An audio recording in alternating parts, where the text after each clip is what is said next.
একে তো সংসারের এত এত কাজ, তার উপর ঘুম থেকে আজকে উঠতে হয়ে গেল লেট। চোখে মুখে আর পথ দেখছি না, কি করব কি না। শেষে চা টিফিনটা করে একদিকে ভাতের হাঁড়িটা বসিয়ে সবজিটাও কেটে নিলাম।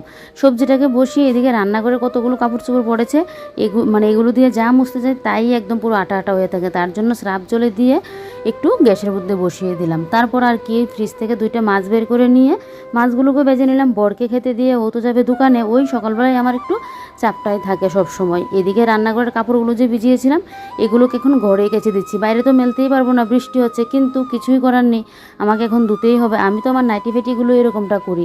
রান্না করতে আসলে দেখবে কতবার জল দিয়ে হাত ধোয়া হয়, সেই হাত আর অন্য জায়গায় না মুছে নাইটির মধ্যে মুছে নিই। আর তো নাইটির 12টা বেজে যায়, তাই জন্য গরম জলটা দিয়ে ধুই।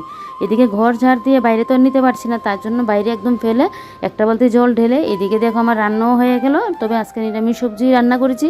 সকালের জন্য তো মাছ ভাজি দেখলে, আর কালকে ছিল ডিমের কারি। আর এদিকে দেখো ঝড় বৃষ্টি তুফান যাই আসুক না কেন, আমাদের সংসারের মহিলাদের কিন্তু সংসারে কাজকর্ম থেকে আর ছুটি নেই। এই বৃষ্টির মধ্যেই বৃষ্টি ভিজে সংসারে কাজগুলো করতে হচ্ছে। তারপর আর কি, বিকেল হতেই এদিকে চলে আসলো আমাদের বাড়িতে বানর মশাই। তবে উনি কিন্তু মাঝে মধ্যে প্রায়ই আসে।